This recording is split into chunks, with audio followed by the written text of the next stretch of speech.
الباقي يروحوا في دنجس هي gidiş görüyor. Şarjı koydu. Şarjı bu tarafta.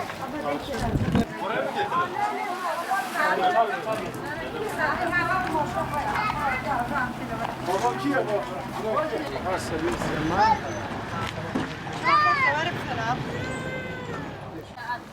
Benim bütün oyuncağımı alayım dışarı atayım. Abla büyük geçmiş olsun. Kimse yok şu anda. Tek aile misin? Tek. Gerisi bizde.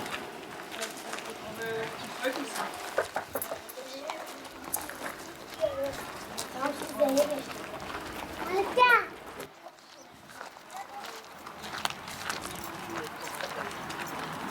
Yani.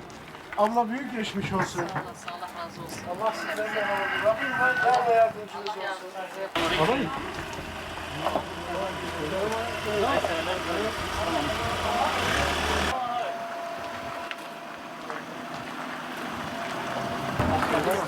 Abi orada kimse var mı?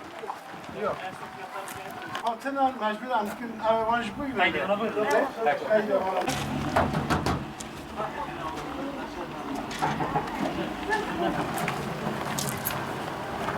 Bismillahirrahmanirrahim. 6 Şubat'tan beri Umut Kervanı Vakfı olarak ve Yetimler Vakfı olarak beraber sahalardayız. Şu anda Adıyaman'ın Kahta ilçesinde konteyner kentte yüzlerce aileye yardım kulisi dağıttık. Allah emeği geçen bütün Müslüman kardeşlerimizden razı olsun. Buradan Müslüman kardeşlerimize çağrımız ihtiyaçlar var. Nakit ihtiyacıdır, kurban malumuz kurban bayramıdır. Kurbanın etleri bu ailelerimize ulaştırmak adına kurbanlarınıza talibiz. Her türlü giyim ihtiyacı, gıda ihtiyacı, her türlü şeye ihtiyacımız var. Çocuklar için bayramlık ihtiyacımız var. Bütün bu yardımları ulaştırabilmek adına siz değerli ve hayırsever Müslüman kardeşlerimize çağrımızdır. Bize yardımcı olun. Biz de bu konteyner kentteki bütün ihtiyaç sahiplerine yardımlarınızı ulaştıralım inşallah.